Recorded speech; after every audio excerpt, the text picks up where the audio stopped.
وَإِذَا سَمِعُوا اللَّغْوَ أَعْرَضُوا عَنْهُ وَقَالُوا لَنَا أَعْمَالُنَا وَلَكُمْ أَعْمَالُكُمْ سَلَامٌ عَلَيْكُمْ لَا نَبْتَغِي الْجَاهِلِينَ۔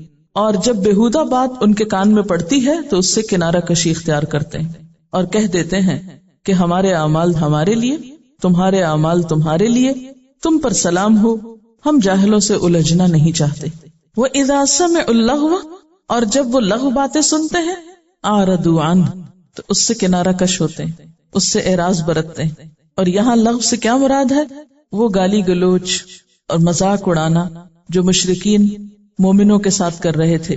وقالو، اور وہ کہتے ہیں، لنا اعمالنا ولکم اعمالکم، ہمارے لیے ہمارے اعمال، تمہارے لیے تمہارے اعمال، سلام علیکم، سلام ہو تم پر، لا نبتغی الجاہلین، ہم نہیں چاہتے جاہلوں کو، تم اپنا کام کرو، ہم اپنا کام کرتے ہیں، تم پر سلامتی ہو، یعنی ہم تم سے بحث نہیں کرنا چاہتے، ہم تمہیں جواب میں بری بات کہہ کے ستانا نہیں چاہتے، ہم تمہیں سلام دے رہے ہیں۔ سیرت ابن ہشام میں ایک واقعہ اس طرح درج ہے کہ ہجرت حبشہ کے بعد جب نبی صلی اللہ علیہ وسلم کی بعثت کی خبر حبشہ کے ملک میں پھیلی تو وہاں سے 20 کے قریب عیسائیوں کا ایک وفد تحقیق کے لیے آیا کہ ہم ذرا جا کے معلوم کریں کہ مکہ میں کیا ہو رہا ہے، اور آپ صلی اللہ علیہ وسلم سے مسجد حرام میں ملا، یعنی مکی دور میں ایک وفد آیا۔ قریش کے بہت سے لوگ یہ ماجرا دیکھ کر آس پاس کھڑے ہو گئے۔ عام طور پہ ایسا ہوتا ہے نا کہ جب کوئی اجنبی شخص آئے اور آ کر اس سے مل رہا ہو جس سے آپ کی کوئی دشمنی اناد ہو یا جس سے آپ کی کوئی مخالفت ہو تو آپ اور چکنے ہو جاتے ہیں، اچھا دیکھیں یہ کون آیا ہے، یہ اس سے کیوں مل رہا ہے، یہ کیا ہو رہا ہے، کیونکہ وہ ہر آن آپ صلی اللہ علیہ وسلم کے حالات کی خبر رکھتے تھے۔ تو ہوا یہ کہ تماشائی بھی کھڑے ہیں اور آپ صلی اللہ علیہ وسلم سے اس وقت کے لوگ بات چیت بھی کر رہے ہیں۔ انہوں نے آپ سے کچھ سوالات پوچھے، تحقیق کے لیے آئے تھے، اور ان سوالات میں کیا تھا کہ آپ کیا تعلیم دیتے ہیں، آپ کیا بتاتے ہیں، آپ کا مشن کیا ہے، مقصد کیا، آپ کیا چاہتے ہیں۔ تو جب انہوں نے آپ کی باتیں سنی تو متاثر ہوئے، اسلام قبول کر لیا۔ آپ نے قرآن پاک کی کچھ آیتیں ان کے سامنے پڑھ کر سنائیں۔ قرآن سنتے ہی ان کی آنکھوں سے آنسو جاری ہو گئے اور انہوں نے اس کتاب کی تصدیق کی، آپ پر ایمان لائے۔ جب مجلس برخاست ہوئی تو ابو جہل اور اس کے چند ساتھیوں نے ان لوگوں کو راستے میں جا پکڑا اور بہت ملامت کی اور کہا تم بہت نامراد قسم کے لوگ ہو، تمہارے ہم مذہب لوگوں نے تمہیں اس لیے بھیجا تھا کہ جا کے حقیقت معلوم کرو، اور تم یہاں آ کر اس شخص سے متاثر ہو گئے ہو اور یہیں بیٹھے بیٹھے اپنا دین چھوڑ دیا، ابھی واپس بھی نہیں گئے، تو تم تو بہت ہی بہکے ہوئے لوگ ہو۔ لیکن انہوں نے ابو جہل اور اس کے ساتھیوں کی باتوں کو کوئی اہمیت نہ دی، ان پر کوئی توجہ نہ کی، اور کیا کہا، سلام ہے بھائیو تم کو، ہم تمہارے ساتھ جہالت بازی نہیں کر سکتے، ہمیں ہمارے طریقے پہ چلنے دو، تم اپنے طریقے پہ چلتے رہو، ہم جان بوجھ کر اپنے آپ کو بھلائی سے محروم نہیں رکھ سکتے۔ اور اس طرح وہ ابو جہل کی باتوں میں نہ آئے۔ ان لوگوں کے حالات دراصل ان آیات میں بھی بتائے گئے ہیں کہ وہ لوگ جنہیں ہم نے کتاب دی اس سے پہلے وہ اس کتاب کو بھی مانتے ہیں، جب ان کو یہ سنائی جاتی ہے کتاب تو کہتے ہیں ہم اس پہ ایمان لائے، یہ واقعی سچ ہے، ہمارے رب کی طرف سے ہے، ہم تو پہلے سے ہی مسلم تھے۔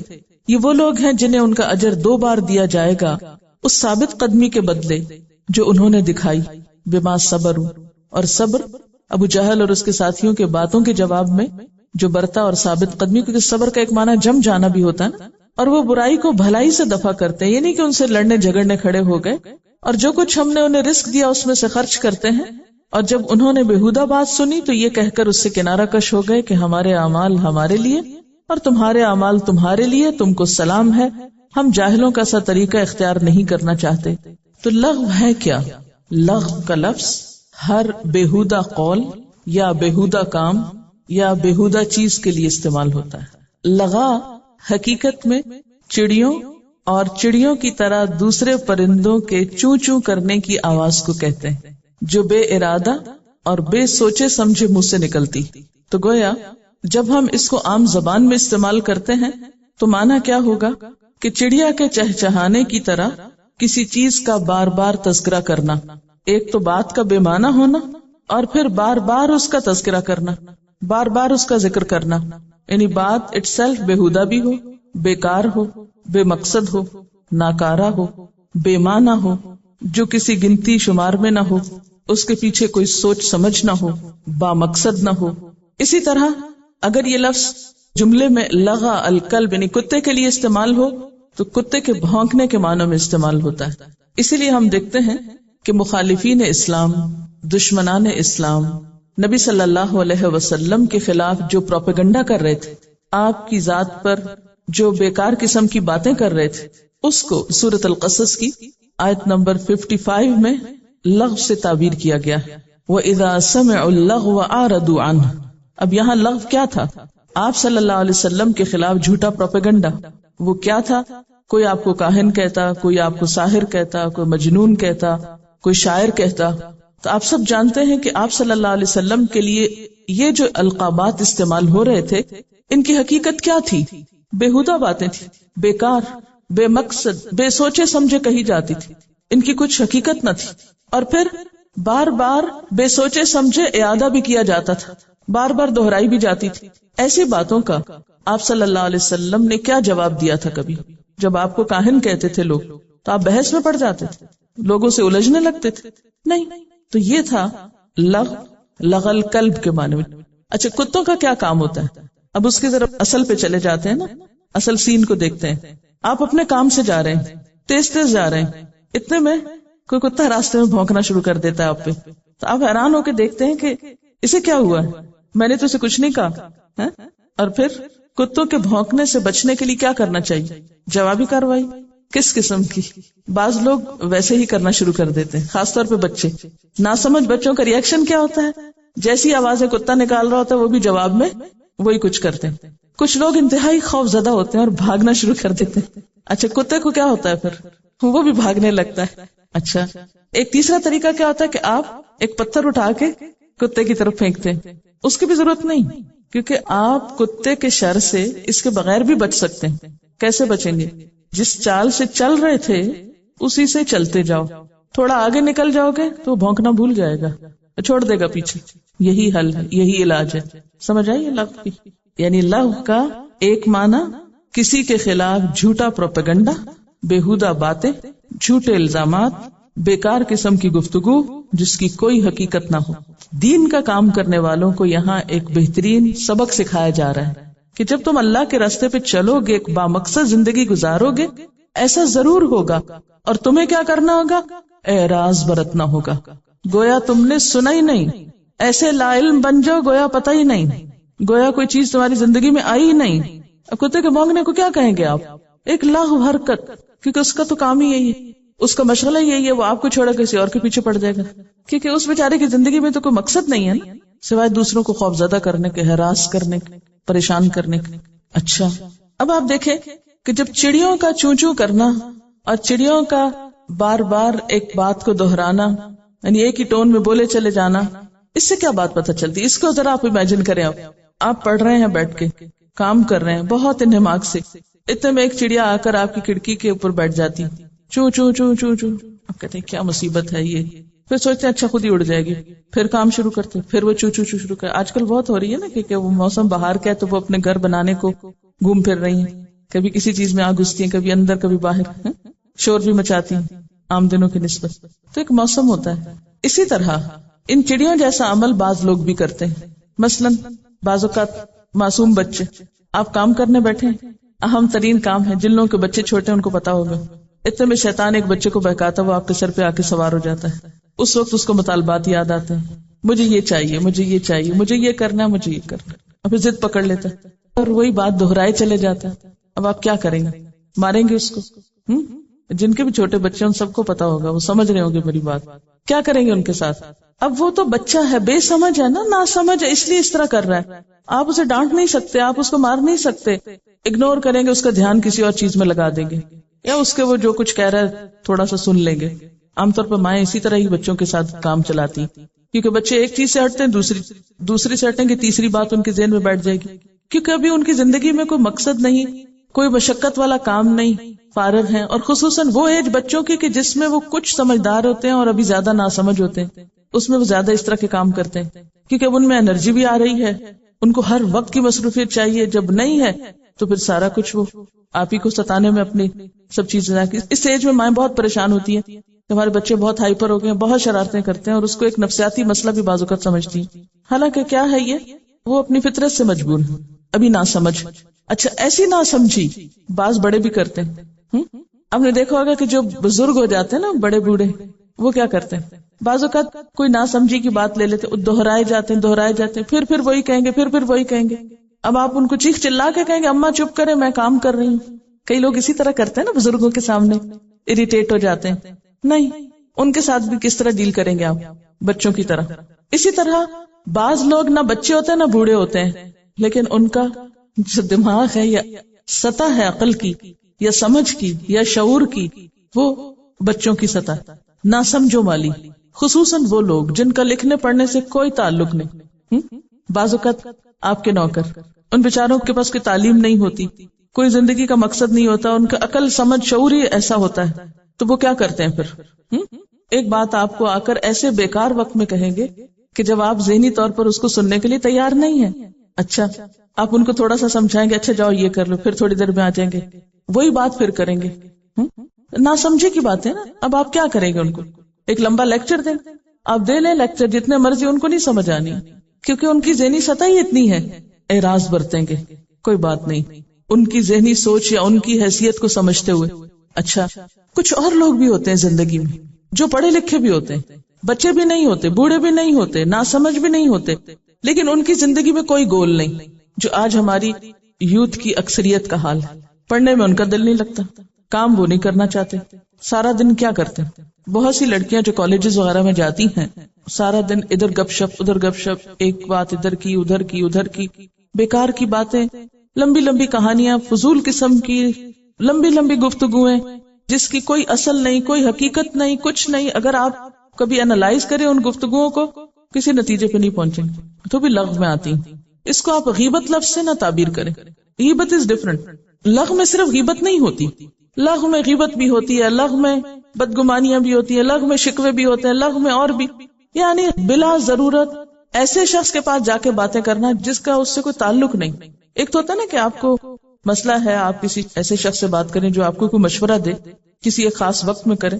کچھ لوگ ذہنی مریض ہوتے ہیں، تو وہ جو ان کو مل جائے وہیں کہانی سنانے بیٹھ جاتے ہیں۔ کیا علاج ہے ان کا؟ ہے کوئی علاج؟ ان کو آپ سے بے وجہ کے شکوے ہوتے ہیں، وہ ختم ہوتے ہی نہیں۔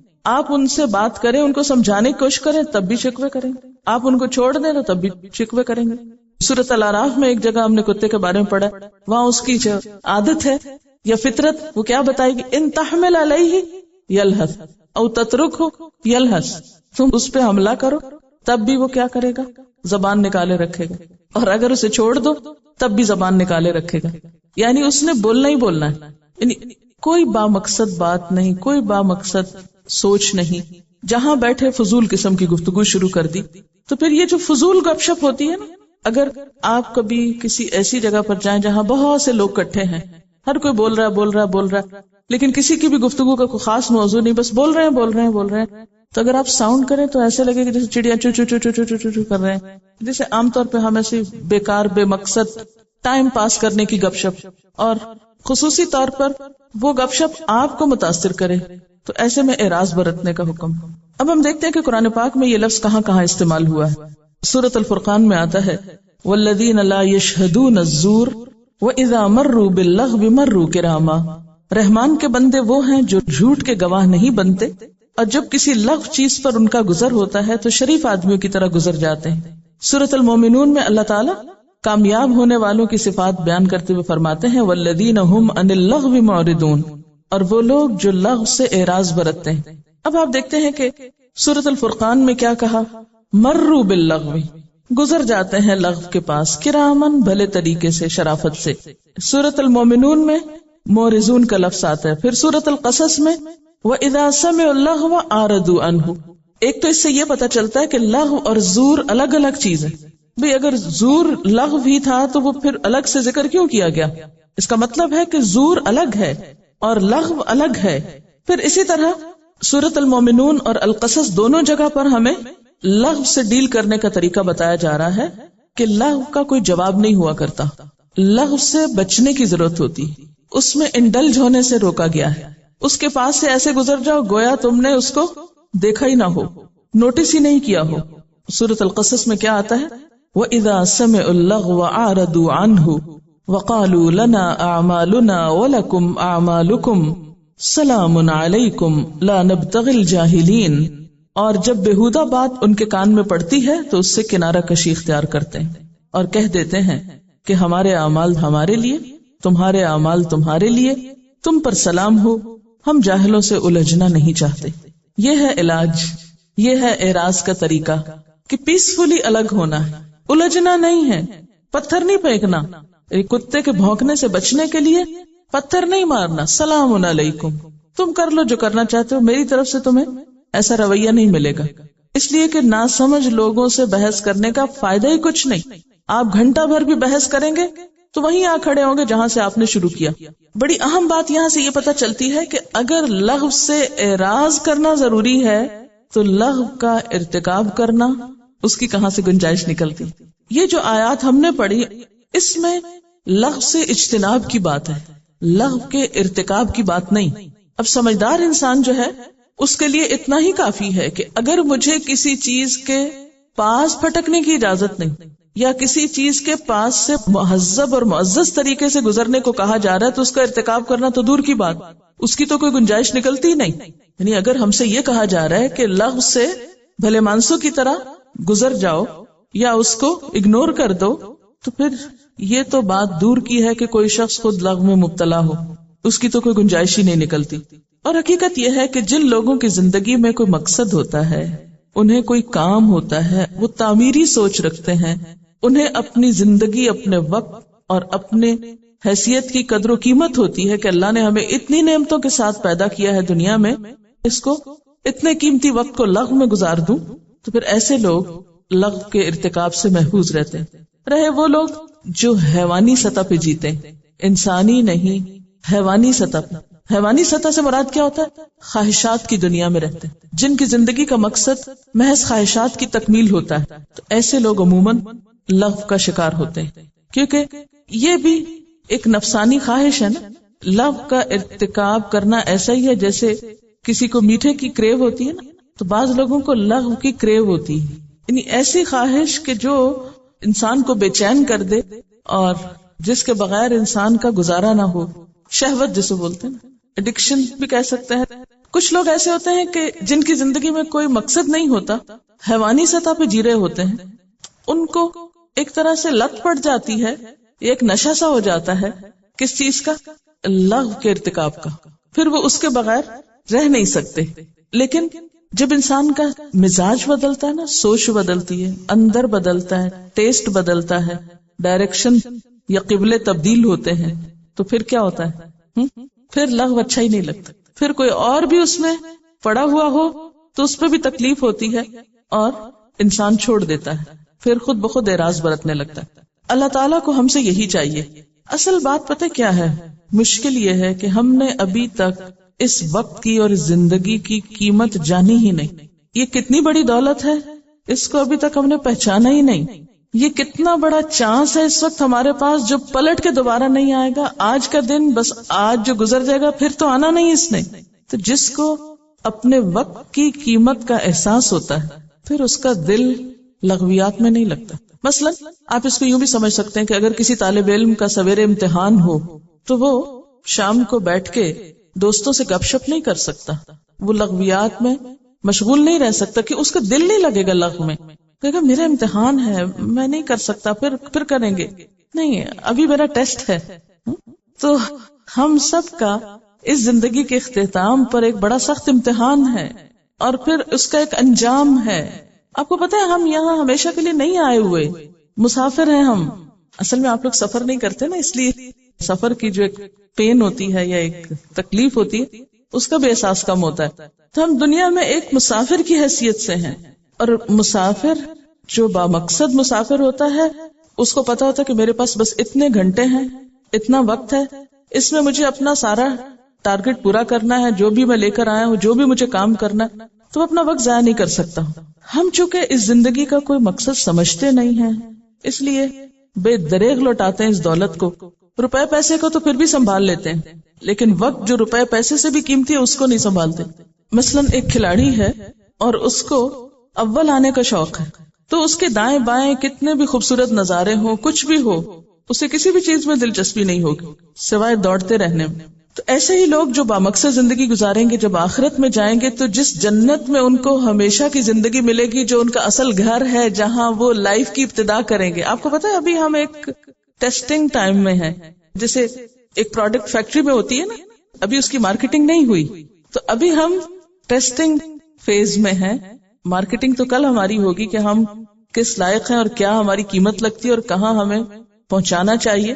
تو بہرحال جو لوگ اپنی زندگی کو صحیح استعمال کر لیں گے، پھر اللہ تعالیٰ کے پاس جا کر جو گھر ان کو ملے گا، اس کی خوبی قرآن پاک میں کیا بتائی گئی ہے؟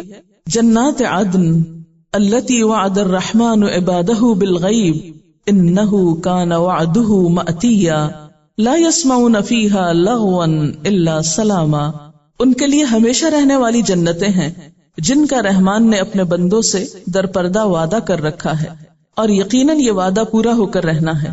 وہاں وہ کوئی بےہودہ بات نہ سنیں گے، کیونکہ انہیں دلچسپی نہیں بےہودہ باتوں سے، جو کچھ بھی سنیں گے ٹھیک ہی سنیں گے، الا سلاما، مگر سلام سنیں گے۔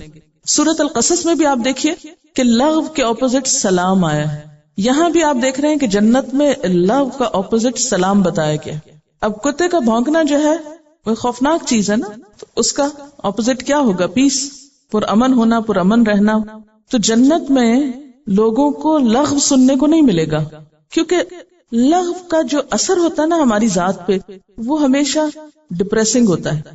آپ جب لغو میں مبتلا ہوتے ہیں تو نتیجتاً جب لغو سے نکلتے ہیں تو کیا ہوتا ہے؟ آپ کی روح پہ ایک بوجھ ہوتا ہے، آپ کا ضمیر آپ کو ملامت کرتا ہے، آپ کے اندر ایک ڈپریشن کی کیفیت آتی ہے، اور یہ کیفیت اس وقت زیادہ شدید ہو جاتی ہے جب آپ کچھ بامقصد انسان ہونے لگتے ہیں۔ عام حالات میں بھی انسان کا ضمیر اس کو آگاہ کرتا ہے، لیکن جب انسان تھوڑا محتاط ہو کے زندگی بسر کرنے لگتا ہے، اپنے آپ کی، اپنے وقت کی قدر و قیمت جاننے لگتا ہے، تو اس وقت اگر وہ تھوڑی دیر کے بھی لغو میں مبتلا ہو یا کوئی اور اسے چھیڑنا چاہے تو وہ اس کو زیادہ محسوس کرتا ہے کہ یہ میرا کام نہیں۔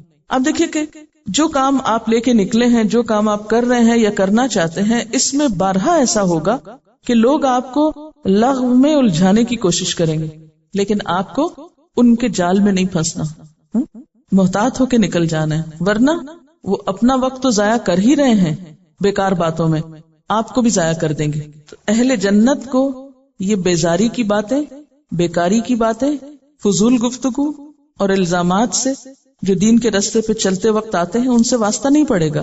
لا يسمعون فیہا لغوا، وہاں وہ لغو سے بچا لیے جائیں گے، الا سلاما، وہاں جتنے بھی لوگ ان کے آس پاس ہوں گے، ان کے ساتھ ہوں گے، وہ بھی پیسفل لوگ ہوں گے، ان سے وہ کیا سنیں گے؟ سلام ہی سلام۔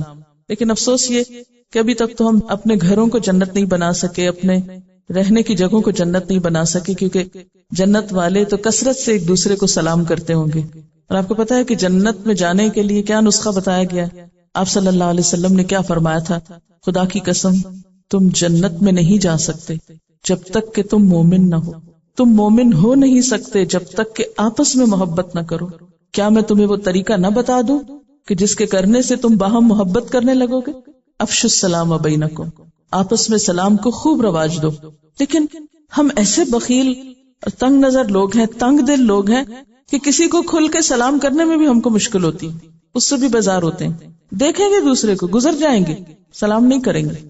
پھر محبت کی فضا کہاں ہوگی؟ جب محبت کی فضا نہیں ہوگی، باہمی اعتماد نہیں ہوگا، تو اچھا کام کیسے ہوگا؟ دین ترقی کہاں سے کرے گا؟ اچھا، سورۃ الطور میں جنت کی صفت بتائی گئی، یتنازعون فیہا کأسا لا لغو فیہا ولا تأثیم۔ جنتی آپس میں جس قسم کی اٹکیلیاں کریں گے اس میں ایک یہ ہے کہ ایک دوسرے سے جام شراب کی چھینا جھپٹی کریں گے۔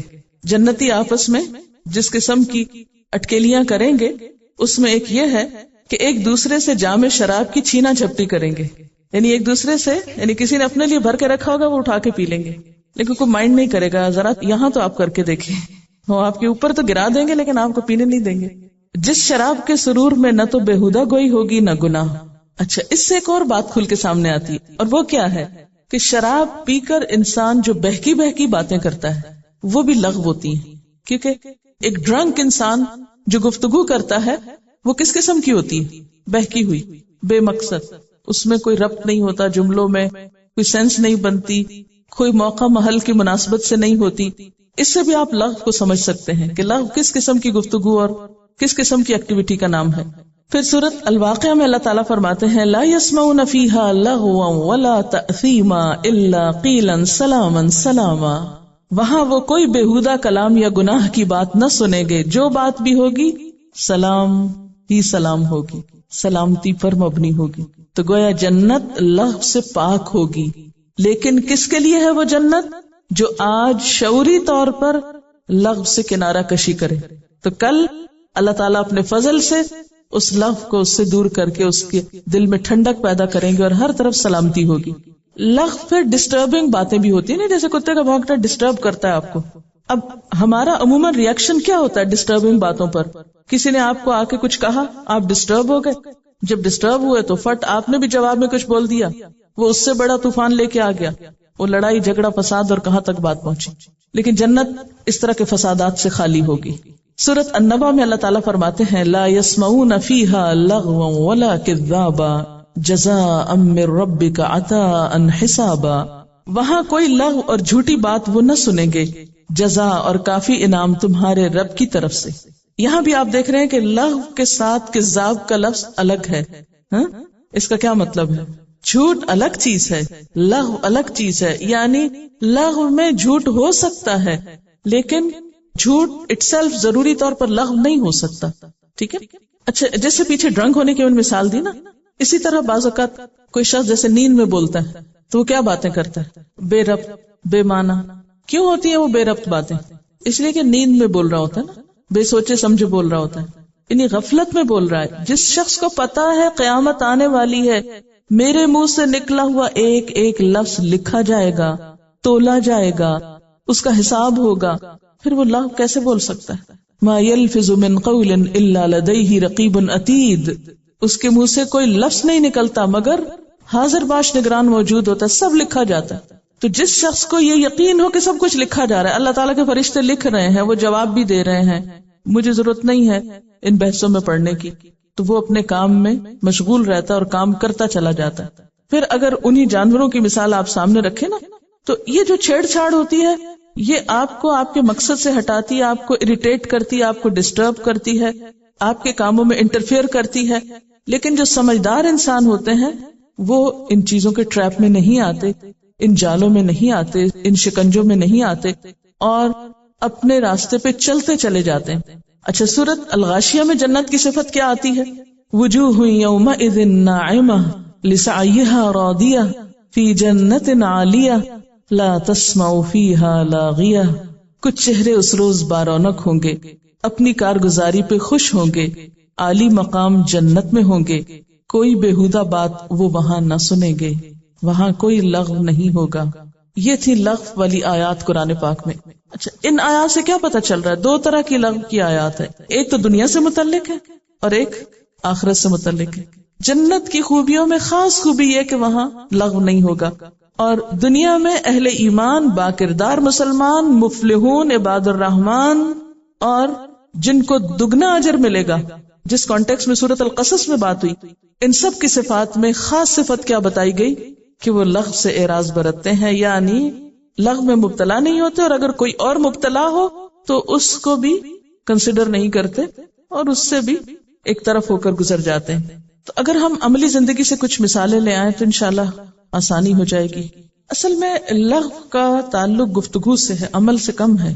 ٹھیک ہے نا؟ بے وقت اور ضرورت سے زائد سونا لغو نہیں ہے، وہ کسی اور کیٹیگری میں آئے گا، لغو میں نہیں آئے گا.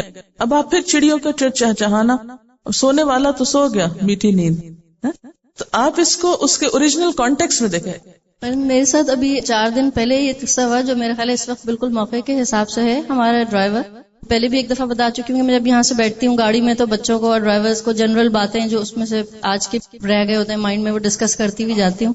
تو الحمدللہ مجھے اس کا فائدہ اس وقت نظر آیا کہ جب ہمارے گھر سے ڈیوٹی ختم کر کے کورنگی فلائی اوور پہ وہ جا رہا تھا، کسی نے گاڑی ریورس کرتے ہوئے اس کی سائیکل کو مار دی ٹکر، وہ جا کے گرا، سائیکل بھی ٹوٹی اور یہ سب. اور اس وقت لوگ جو تھے اس آدمی کے پیچھے پڑ گئے جس نے غلطی سے ریورس کرتے ہوئے اندھیرے میں رات کو نظر نہیں آیا اس کو مار دیا.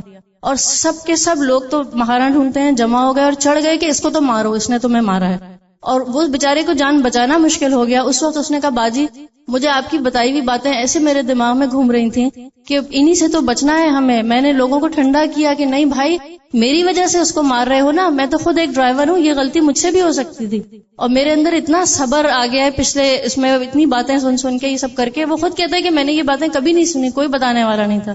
اس نے اس وقت ایک اتنے بڑے ہنگامے سے اس آدمی کو بچایا کہ لوگ اس کی جان لینے کے در پہ تھے, اور اس نے خود کہا کہ کل یہ مجھ سے بھی ہو سکتا تھا اور یا ہو سکتا ہے. بعد میں پتا چلا کہ جس بیچارے نے مارا تھا اس کی غلطی نہیں تھی, اسے کچھ پرابلم تھی, اور لیٹ نائٹ وہ ڈرائیونگ میں اس کو ریورس میں نظر نہیں آیا, اور وہ خود بیچارہ کوئی 8-10 بچوں والا آدمی تھا. اور مطلب مجھے اتنی خوشی ہوئی اس دن کہ دیکھو ایک جیسے وصول ہو گیا ساری بات سے. وہ خود بھی لغز سے بچا اور اس نے اوروں کو بھی بچایا. اور یہ بھی تو ہو سکتا تھا کہ آپ گاڑی میں بیٹھتے ہی کچھ اور آن کریں اور سنتے جائیں, اور وقتی طور پر آپ بھی انجوائے کریں اور لوگ بھی ساتھ بیٹھے ہوئے انجوائے کریں. لیکن ان ساری باتوں کا اینڈ ریزلٹ کیا ہوتا ہے کہ ہمارے اخلاق میں, کردار میں, رویوں میں, معاملات میں کیا تبدیلی آتی ہے جب ہم لغویات محض سنتے رہتے ہیں. میڈم یہ ٹین ایجرز بچے اور بچیوں کی بات کروں گی میں, کیونکہ اکثر ٹیلی فون کے اوپر اتنی لمبی باتیں ہوتی ہیں, اور کبھی آپ ان کو خود ریکارڈ کر کے سنیے گا کہ اس میں سے آپ کو کیا ملتا ہے, اچیومنٹ کیا ہے, کوئی کام کی بات کتنی ہوتی ہے, سلینگ لینگویج کیسی ہے. کیونکہ میرے اپنے بچے بھی اسی ایج گروپ کے ہیں, اور ان کو میں نے کہا کہ بچے آپ ایسے کر لو, تو کہتے ہیں کہ نہیں اماں یہ نہیں ہو سکتا. میں نے کہا وہ تو آپریٹر تو ریکارڈ کر رہا ہے, وہ تو آپ کی باتیں بھی کئی دفعہ سن رہا ہوتا ہے. اور سیکورٹی میں میرے ہسبینڈ کام کرتے تھے, تو ایک دفعہ ریکارڈ کیا گیا, اور جب لگا کے سنا گیا تو لگتا تھا کہ ایک بات بھی اس میں کام کی نہیں ہوتی ہے. اور میجورٹی ہم لوگ گھنٹوں آورز اینڈ آورز اس کے اوپر لگاتے ہیں, یا انٹرنیٹ کے اوپر. اس پہ بھی آپ دیکھ لیجئے, کبھی ریکارڈ تو وہ ہو ہی جاتا ہے یا لکھا جاتا ہے, پرنٹ کیا جاتا ہے کہ آپ کتنی اس میں کام کی باتیں نکال سکتے ہیں, یہ کرتے ہیں. بالکل صحیح. یعنی کہ یہ ایک مثال ہے, دس از این ایگزامپل کہ لغو ہماری زندگی میں کہاں کہاں داخل ہے. پہلی بات تو لغو کے بارے میں اپنا کانسیپٹ کلیئر کرنے کے لیے یاد رکھیں کہ اس کا تعلق گفتگو سے ہے, کیونکہ جہاں بھی یہ لفظ استعمال ہوا ہے اس کے اپوزٹ سلام کا لفظ استعمال ہوا ہے. ٹھیک ہے, یعنی گفتگو اور کلام یا خطاب کے انداز اور رویے. اب اس کو اگر ہم لیں, کیونکہ بعض لوگوں نے لکھا ہے بے مقصد لانگ ڈرائیو کرنا, دس از ناٹ لغو, یہ کسی اور چیز میں آئے گا. یعنی بے مقصد کام کئی ہو سکتے ہیں. مثلا اگر ایک شخص اللہ تعالیٰ کی کائنات کو دیکھنے کے لیے باہر نکل جاتا ہے, مثلا کئی لوگوں کی عادت ہوتی ہے بارش ہوئی تو فوراً نکل کے ڈرائیو پہ, تو وہ لغو کر رہے ہیں؟ نہیں, لغو کام نہیں ہے اگر اس میں بھی کوئی مقصد ہے. ہاں اگر محض گپ شپ کرنے کے لیے اور وقت گزاری کے لیے, تو یہ وہ کرے گا جس کے پاس کوئی بامقصد کام نہیں ہے, ورنہ تو نکلنے کا موقع ہی کہاں. یہاں خاص طور پر لغو کے حوالے سے, یعنی جس کانٹیکسٹ میں یہ لفظ استعمال ہوا ہے وہ خصوصی طور پر دین کے خلاف پروپیگنڈے کے لیے استعمال ہوا, وہ لغو میں آتا ہے. اچھا, ہم کہتے ہیں دوسرے ایسا کرتے ہیں, ہم ذرا اپنے آپ کو دیکھیں, ہم کیا کرتے ہیں؟ جو ہی کوئی بات ہوئی دین سے یا دین سے متعلق, تو ہم دوسروں کو کرٹیسائز کرنا شروع کر دیتے ہیں. ہاں دیکھا وہ فلاں جو ایسے کر رہا ہے, ایسا ہے ویسا ہے. یعنی دوسروں کو وقت بے وقت, معنی بے معنی, خواہ مخواہ ان کو کرٹیسائز کرنا. اب میں اس کی ڈیفینیشن دین کے حوالے سے کروں گی لغو کی. دین کا کام کرنے والوں کے بارے میں منفی انداز سے ڈسکس کرنا, ان کا مذاق اڑانا, بحثیں کرنا, ان پہ الزام تراشی کرنا, سنی سنائی باتوں کے پیچھے پڑنا. اچھا, اسی طرح آپ دیکھیے کہ اہل مکہ خاص طور پہ راتوں کو جاگ کر قصہ گوئی کرتے تھے, سامرن تہجرون, اور اس میں خصوصی طور پر اسلام کے خلاف باتیں ہوتی تھی. ٹھیک ہے نا. تو اب اس میں دین کے کام کرنے والوں پہ آوازیں کسنا یا بحث مباحثے کرنا ان کے خلاف, یا پھر عام روزمرہ زندگی میں بھی اگر ایسی چیز ہے تو وہ بھی شامل ہو جائے گی. فضول کی گپ شپ جو ہے. مقصد کیا ہوتا ہے لغو کا؟ دین کے خلاف باتیں کرنے کا یا دین والوں کے خلاف باتیں کرنے کا مقصد کیا ہوتا ہے؟ کیوں کرتے ہیں لوگ ایسا؟ اس کے پیچھے کیا نفسیات ہوتی ہے, کیا سائیکی ہے؟ بعض اوقات ہمیں اپنی غلطی کا پتہ ہوتا ہے کہ ہم غلط کر رہے ہیں, لیکن ہم ماننا نہیں چاہتے, اس غلطی سے نکلنا نہیں چاہتے, لہٰذا ان لوگوں کا مذاق اڑاتے ہیں جو ہمیں ہماری غلطی بتائیں تاکہ ان کو چپ کرا دیا جائے. مثلاً کفار نے یہی طریقہ اختیار کیا تھا. وقال الذین کفروا لا تسمعوا لهذا القرآن والغوا فیہ لعلکم تغلبون. سورۃ حامیم سجدہ میں آتا ہے, یہ منکرین حق کہتے ہیں اس قرآن کو ہرگز نہ سنو, لا تسمعوا لهذا القرآن, بلکہ کیا کرو, والغوا فیہ, جب یہ سنایا جائے تو بحث مباحثے چھیڑ دو, لغو کرو اس میں. تو قرآن سناتے وقت یا قرآن کا پیغام پہنچانے والوں کے خلاف فضول قسم کی گفتگو وہ اسی زمر میں آتی. سورۃ حامیم سجدہ کی آیت ہے یہ.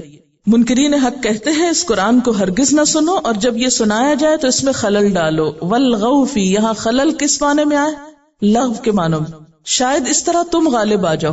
لغو کا لفظ جو ہے بنیادی طور پر آواز کے لیے استعمال ہوتا ہے. لغو جہاں بھی ہے قرآن پاک میں آتا ہے وَإِذَا سَمِعُوا اللَّغْوَ أَعْرَضُوا عَنْهُ. جنت کے بارے میں آتا ہے لا تسمعوا فیہا لاغیہ. تو لغو پھر کس سے متعلق ہوا؟ کلام سے، گفتگو سے، آواز سے. ٹھیک ہے نا؟ اچھا آواز کس کس کی؟ نمبر 1 چڑیوں کا چہچہانا. چڑیوں کے چہچہانے کو جب ہم سنتے ہیں یا امیجن کرتے ہیں تو کیا چیز آپ کے ذہن میں آتی ہے؟ یہ تصور ایک ہی بات بار بار کرنا، بے مقصد گفتگو کرنا جس کو ہم عام زبان میں گوسپ بھی کہہ سکتے ہیں، بے وجہ بولے چلے جانا، بولنے کا شوقین ہونا اور اس شوق کو پورا کرنے کے لیے کسی مقصد کے بغیر گفتگو کرنا. اب آپ دیکھیں کہ 3 بنیادی چیزیں آ رہی ہیں: بے مقصد گفتگو، اعتراضات، الزامات اور آوازیں کسنا، اور تیسرا بےہودہ شور مچانا. ان سب کو ایک کیٹیگری میں رکھ لیں، لغو کے نیچے، اور لغو کے اپوزٹ پیرالل کیا لکھیں؟ سلام. کیونکہ جہاں لغو کی بات آتی ہے وہاں دوسری طرف اللہ تعالیٰ سلام کا لفظ استعمال کرتے ہیں. اچھا اب یہ جو میں نے کہا تھا کہ پھر اس کے تابع جو کام ہیں اسی قسم کے وہ بھی آتے ہیں، اس کا کیا مطلب ہے؟ یعنی اگرچہ یہ آواز کے لیے ہے لیکن آواز کے ساتھ کچھ ایکشنز بھی تو شامل ہوتے ہیں نا. اب ایک شور ہے جو آپ منہ سے کر رہے ہیں بول کے، دوسرا شور کس طرح کرتے ہیں؟ سیٹیاں بجانا، تالیاں پیٹنا، جس طرح کے مشرکین مکہ کرتے تھے، یا پھر ساز و آواز کا دیگر شور جو ہے وہ بھی اس میں آ جائے گا. تو کوئی بھی چیز، اب آپ دیکھیں کہ آواز خود سے تو نہیں کہیں سے اٹھتی، انسانی آوازیں نکالتے ہیں نا. تو پھر ایک طرف سلام جو ہے وہ بھی ایک ساؤنڈ ہے اور دوسری طرف لغو بھی ایک ساؤنڈ ہے. ساؤنڈ کے ساتھ اب سلام ایک آواز ضرور ہے لیکن ایک رویہ بھی تو ہے. سلام کرتے ہوئے آپ ہاتھ بھی ملاتے ہیں، آپ اسمائل بھی کرتے ہیں، تو وہ سارا سلام کا حصہ ہے نا، اٹس پارٹ آف سلام. اسی طرح لغو اگرچہ منہ سے بولنا ہے لیکن جب آپ کے ایکشنز اس میں کچھ ساتھ شامل ہوں گے تو وہ پھر اس کا پارٹ بن جائیں گے. تو اس کے تابع جو اعمال آتے ہیں وہ تو ٹھیک ہے، لیکن الگ سے آپ اور کاموں کو لغو کے طور پر لیں تو وہ اس میں نہیں آتے، جیسے حرام چیزوں کو یا کچھ بیکار چیزوں کو. السلام علیکم. ہم لوگ ہر وقت دوسروں کے بارے میں تو بہت باتیں کرتے ہیں نا، جیسے ابھی ہم نے ٹین ایجرز کو بھی ڈسکس کیا اور بھی ہر طرح کے لوگوں کو ڈسکس کیا. اس کے علاوہ یہ باتیں بھی کرتے، پتہ ہے میں وہاں گئی، میرے ساتھ یہ ہوا، پھر ایک بندے کو نہیں بتاتے، پھر دوسرے کے پاس جائیں گے، پھر اس کے بعد وہی کھڑے ہو کے وہی باتیں شروع کر دیں گے. اب سوال یہ پیدا ہوتا ہے کہ لغو سے کیسے بچا جائے، کیا طریقہ اختیار کریں گے آپ؟ ایک حدیث میں آتا ہے من حسن اسلام المرء ترکہ ما لا یعنیہ. کسی انسان کے اسلام کا حسن کیا ہے؟ ان باتوں کو چھوڑ دینا جس سے ان کا مطلب نہیں، کوئی کنسرن نہیں. پھر اگر ہم کچھ ایسی احادیث یاد رکھیں جس میں بے مقصد گفتگو کے بارے میں ہمیں تنبیہ ہو اور خصوصاً زبان کی حفاظت کے بارے میں، تو انشاءاللہ اس سے بھی اصلاح ہوگی. حضرت عقبہ بن عامر فرماتے ہیں کہ میں نے عرض کیا، اے اللہ کے رسول صلی اللہ علیہ وسلم، کس چیز سے نجات ہے؟ آپ نے فرمایا اپنی زبان روک لو، دوسری بات تمہارا گھر تمہارے لیے کافی ہو، یعنی بلا ضرورت ادھر ادھر مت جاؤ. ہم لوگوں کا عام طور پہ حال کیا ہے کہ جب تک ایک وزٹ روزانہ کہیں نہ کر لیں، کہیں آنا جانا جب تک نہ ہو یا کوئی آئے جائے نہ، کام نہیں چلتا، دل نہیں لگتا، بور ہو جاتے ہیں. آج کہیں نہیں جانا، آؤٹنگ کا پروگرام بنائیں، ٹھیک ہے آپ نکلیں، کام سے نکلیں، لیکن بے مقصد ادھر ادھر جانا، اپنا اور دوسروں کا وقت ضائع کرنا، یہ بھی زندگی ضائع کرنے کی بات ہے. آپ صلی اللہ علیہ وسلم نے فرمایا جو اپنی زبان کی حفاظت کرے گا تو اللہ تعالیٰ اس کے عیبوں کو چھپا لے گا. ہر شخص چاہتا نا کہ اس کی برائیاں، اس کے عیب چھپ جائیں، تو یہ اسی کے ہوں گے جو اپنی زبان کی حفاظت کرے گا. آپ صلی اللہ علیہ وسلم نے فرمایا کسی بندے کا ایمان درست نہ ہوگا جب تک کہ اس کا دل درست نہ ہو، اور دل درست نہ ہوگا جب تک کہ زبان درست نہ ہو. گویا دل کی اصلاح بھی کب ہوگی؟ جب زبان کی ہوگی، کیونکہ منہ کا بولا اپنے دل پہ پہلے لگتا ہے دوسرے کے دل تک جانے سے. یعنی یہ نہیں ہوتا کہ آپ کچھ بولے تو اس کے بعد آپ کی اپنی فیلنگ میں تبدیلی نہ ہو. آپ غصے میں بولیں گے تو آپ کا دل خود بھی محسوس کرے گا، اچھی طرح کسی سے بات کریں گے تو آپ کو خود بھی ایک سکون کی فیلنگ آئے گی. آپ اگر کسی پہ اعتراض کیے جا رہے ہیں، کسی کو کرٹیسائز کر رہے ہیں، اس کو برا بھلا کہہ رہے ہیں، اس کو برا بھلا کہہ رہے ہیں، تو کیا خیال ہے آپ خود سکون سے سو سکیں گے؟ نیور. تو جو شخص اپنی زبان کی حفاظت کر لیتا ہے، اپنی زبان سے دوسرے کو اذیت نہیں دیتا، وہ دراصل خود اذیت سے بچ جاتا ہے. حضرت ابو سعید خدری فرماتے ہیں کہ ایک شخص آپ صلی اللہ علیہ وسلم کے پاس آیا اور عرض کیا، اے اللہ کے رسول صلی اللہ علیہ وسلم، مجھے کچھ وصیت کیجیے. آپ نے فرمایا کہ اللہ سے ڈرتے رہو، یہی تمام بھلائیوں کا مرکز ہے، اور اللہ کے راستے میں جہاد کرتے رہو، یہی مسلمانوں کی رہبانیت ہے، اور ذکر الہی اور قرآن مجید کی تلاوت کرتے رہو، اس سے زمین پر تمہارے لیے نور ہوگا اور آسمان میں تمہارا ذکر ہوگا، اور اپنی زبان کو ہر بری بات سے بچائے رکھو، صرف بھلائی اور نیکی کی باتیں نکالو، اس سے تم شیطان پہ غالب رہو گے. پھر اسی طرح مشتبہ چیزوں سے پرہیز کرنا. مشتبہ، شک والی. اس حدیث کو ایک انصاری صحابی حضرت نعمان بن بشیر نے روایت کیا ہے، اور اس طرح روایت کیا ہے کہ جب انہوں نے یہ بیان کیا کہ میں نے رسول اللہ صلی اللہ علیہ وسلم سے سنا ہے، تو انہوں نے اپنے کانوں کی طرف اپنی انگلیوں سے اشارہ کیا، یعنی حدیث روایت کر رہے ہیں اور ساتھ اپنے کانوں کی طرف اشارہ کر رہے ہیں. یہ ہیں وہ کان جن سے میں نے سنا ہے. یہ اسٹائل کیوں اختیار کیا تھا؟ دوسروں کو یقین دلانے کے لیے، یعنی بات کرنے کا ایک مؤثر انداز ہے کہ یہ ہے وہ کان جن سے سنا ہے. انہوں نے فرمایا، میں نے رسول اللہ صلی اللہ علیہ وسلم کو یہ فرماتے ہوئے سنا، بے شک حلال واضح اور صاف ہے، اور بے شک حرام بھی واضح اور صاف ہے، اور ان دونوں کے درمیان شبہ والی چیزیں ہیں، یعنی شک والی چیزیں ہیں جن کو اکثر لوگ نہیں جانتے. تو جس نے اپنے آپ کو شبہ والی چیزوں سے بچایا، اس نے اپنے دین کو اور اپنی عزت کو محفوظ کر لیا، اور جو مشتبہ چیزوں کے اندر پڑ گیا تو پھر وہ حرام میں پڑ گیا. جس طرح کہ کوئی چرانے والا کسی بادشاہ کی مخصوص چراگاہ کے گرد جائے اور قریب ہے کہ وہ اسی چراگاہ کے اندر داخل ہو کر چرنا شروع کر دے. اچھی طرح سن لو اور جان لو کہ جسم میں گوشت کا ایک ٹکڑا ہے، اگر وہ سدھر جائے تو سارا جسم سدھر جاتا ہے، اگر وہ بگڑ جائے تو سارا جسم بگڑ جاتا ہے. اور اچھی طرح سن لو کہ وہ دل ہے. اگر ایک چیز کی اچھی طرح ڈیپتھ میں سمجھ آ گئی، اس کو ہم نے آج کی ڈے ٹو ڈے لائف سے ریلیٹ کر لیا، تو پھر ہی رہنمائی ہو سکتی ہے نا. چل چلاؤ سے تو نہیں ہو سکتی، صرف بھاگ دوڑ سے تو یہ کام نہیں ہو سکتا.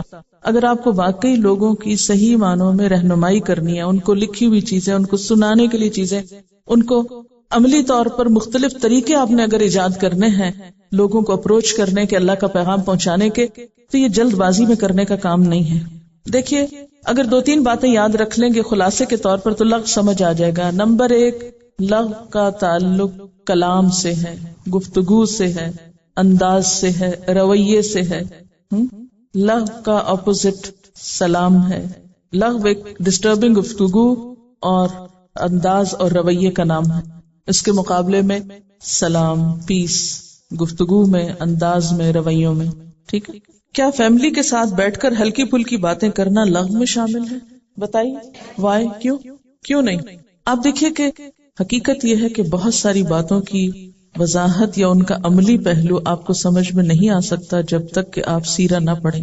اس معاملے میں ہمیں دیکھنا پڑے گا کہ اللہ کے رسول صلی اللہ علیہ وسلم اپنے گھر والوں سے کیسی گفتگو کیا کرتے تھے. کیا اس میں ہلکی پھلکی باتیں، ہنسی مذاق کی باتیں ہوتی تھی یا نہیں ہوتی تھی؟ ہوتی تھی نا. آپ صلی اللہ علیہ وسلم کی گھریلو زندگی کیسی تھی؟ یعنی بامقصد انسان ہونے کا مطلب یہ نہیں کہ آپ اپنے اوپر ایک مصنوعی خول چڑھا لیں.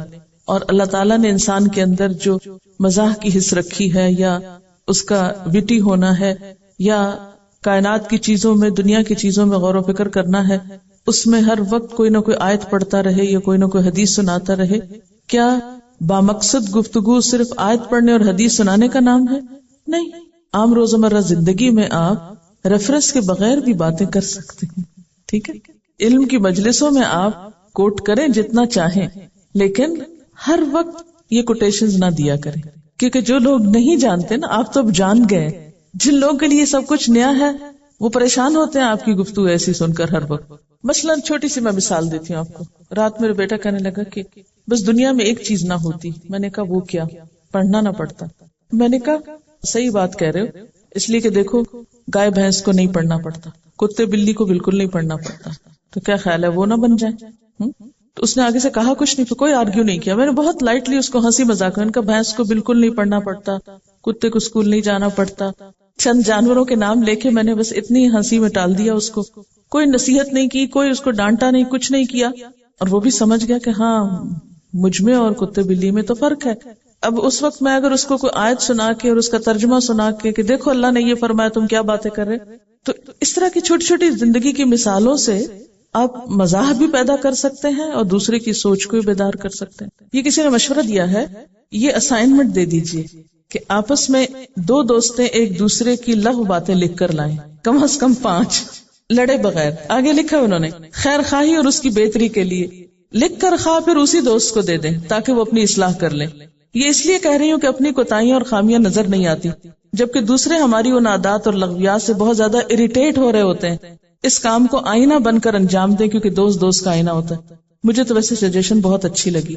پھر اس سے یہ بھی پتا چل جائے گا کہ آپ کو اپنے کسی دوست کی بات اور مومن کا آئینہ ہے، اس پر عمل کرنا کتنا آتا ہے. اصل میں ہم پتہ ہے کہ ہم اتنے بے وفا دوست ہوتے ہیں کہ دوست کی اگر کوئی بات اچھی نہیں لگتی اس کو بتانے کی کوئی جرت نہیں ہم کو ہوتی، اور کسی اور کو جا کے ضرور بتائیں گے، ویسے دوستی کا دم بھریں گے. یہ تو ٹھیک نہیں. ہمیں لغو سے تو کنارہ کشی کرنی ہے، لوگوں سے نہیں، کیونکہ بعض اوقات ہم لغو سے بچتے بچتے لوگوں کو بھی چھوڑ دیتے ہیں. اس سے بھی نہیں ملنا، اس سے بھی نہیں ملنا، اس سے بھی نہیں ملنا. پھر فرمایا انک لا تہدی من احببت، بے شک آپ اس کو ہدایت نہیں دے سکتے جس سے آپ محبت رکھتے ہیں. کیونکہ عام طور پر ہوتا ہی ہے نا کہ جب ہمیں حق بات سمجھ آتی ہے تو ہمارا جی کیا چاہتا ہے سب کو سمجھ آ جائے، سب دوستوں، عزیزوں، رشتہ داروں کو، جو بھی ہمارے چاہنے والے ہیں، جن کو ہم چاہتے ہیں، وہ سب ہمارے راستے پہ آ جائیں. اور اس کے لیے انسان کوششیں بھی کرتا ہے، دعائیں بھی کرتا ہے، محنت بھی کرتا ہے، لیکن بعض اوقات کامیابی بالکل نہیں ہوتی. تو اس پر آپ صلی اللہ علیہ وسلم کو کہا جا رہا ہے، کیونکہ آپ اپنے خاندان کے کچھ لوگوں کی ہدایت کے لیے بہت حریص تھے. فرمایا کہ جن سے آپ محبت رکھتے ہیں ان کو آپ ہدایت نہیں دے سکتے. وَلَكِنَّ اللَّهَ يَهْدِي مَن يَشَاءُ، لیکن اللہ جسے چاہتا ہے ہدایت دیتا ہے، کیونکہ ہدایت تو اللہ کے ہاتھ میں ہے. وہ جس کو چاہتا ہے اس کے لیے منتخب کر لیتا ہے. وَهُوَ أَعْلَمُ بِالْمُهْتَدِينَ، اور وہ خوب جانتا ہے ہدایت پانے والوں کو، یعنی جو ہدایت پا لیتے ہیں ان کو بھی وہ پہچانتا ہے، اور جو پانا چاہتے ہیں ان کو بھی وہ جانتا ہے، پھر ان کی طلب کے مطابق ان کو ہدایت دیتا ہے. اس میں 2 چیزیں ہیں، ایک ہے ہماری ذمہ داری اور ایک ہے اللہ تعالیٰ کی عنایت اور بخشش. ہمیں وہ کرنا ہے جو ہماری ذمہ داری ہے، اور اللہ تعالیٰ کو وہ کرنا ہے جو وہ اپنی حکمت کے مطابق کسی کے حق میں بھلائی یا برائی کا فیصلہ کرنا چاہتا ہے. ٹھیک ہے نا. اب ہم کسی بھی چیز کے انجام کو نہیں جانتے نہ دیکھتے ہیں، اس لیے ہمیں کیا کرنا ہے، بات پہنچاتے رہنا ہے، یکے بعد دیگرے بات پہنچاتے رہنا. اگرچہ ہدایت اللہ تعالیٰ دیتے ہیں، لیکن اللہ تعالیٰ بھی تو بار بار ایک بات سمجھاتے ہیں یا نہیں سمجھاتے. اور قرآن پاک میں آتا ہے کہ ہم ان کے لیے پھیر پھیر کے نشانیاں لاتے ہیں، پھیر پھیر کے مثالیں لاتے ہیں. کیوں؟ اور آپ صلی اللہ علیہ وسلم کا طریقہ کیا تھا؟ لعلک باخع نفسک علی آثارہم ان لم یؤمنوا بہذا الحدیث اسفا، کہ آپ شاید اپنے آپ کو گھلا ڈالیں گے اس بات پہ افسوس کر کر کے کہ لوگ مانتے کیوں نہیں. اور پھر ساری بات کا خلاصہ یہ ہے کہ اس سے مراد یہ نہیں ہے کہ آپ کسی کے پیچھے اس طرح پڑ جائیں کہ اسے بیزار کر چھوڑیں یا اس پہ مسلط ہو جائیں. ٹھیک ہے نا.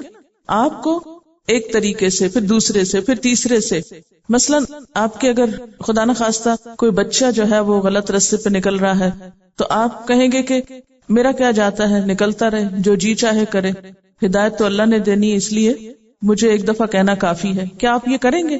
نہیں. کیوں نہیں کریں گے؟ آپ کے دل میں اس کے لیے محبت ہے، آپ اس کو آگ میں جاتے ہوئے نہیں دیکھ سکتے. اور اگر اولاد جیسی محبت باقی لوگوں کے لیے نہ ہو تو تبلیغ کا کام نہیں ہو سکتا. ایک پیغمبر جو ہوتا ہے وہ اپنی قوم کے لیے روحانی باپ کی حیثیت رکھتا ہے. اسی لیے آپ صلی اللہ علیہ وسلم کے رول پہ رأفتن کا لفظ آتا ہے. رأفتن کا لفظی معنی میں نے آپ کو بتایا تھا، باپ کی شفقت اولاد کے لیے. تو جب تک ہمارے اندر ایک تڑپ نہیں ہوگی تو ہم دوسرے کی خیر خواہی نہیں کر سکتے. اور اگر خیر خواہی اور سچی تڑپ ہوگی تو ہم صرف فرض پوری کرنے والی بات نہیں کریں گے، ہم سوچیں گے، ایک طرح سمجھائیں گے، دوسری طرح، ادھر سے ادھر سے. لیکن چھوڑیں گے نہیں. اس آیت سے یہ نہیں نتیجہ نکلتا کہ آپ چونکہ ہدایت نہیں دے سکتے اس لیے آپ چھوڑیں سب کو، یہ میرا کام ہے، جس کو میں چاہوں پکڑ کے کان سے سیدھے راستے پہ لے آؤں اور جس کو نہ چاہوں اس کو پٹھا دوں. یہ نہیں اس سے مطلب نکلتا. ٹھیک ہے. اور یہ جو ہے نا لا نبتغی الجاہلین، یہ تبلیغ کے جواب میں نہیں ہے، یہ دراصل اس کا کانٹیکسٹ اور ہے. اور وہ کیا ہے کہ جو شخص آپ اس کو ایک اچھی بات بتا رہے ہیں اور وہ آپ سے الجھ رہا ہے اور سمجھ کے نہیں دے رہا یا سمجھنا نہیں چاہتا، تو آپ اس سے بیکار کی بحث نہ کریں.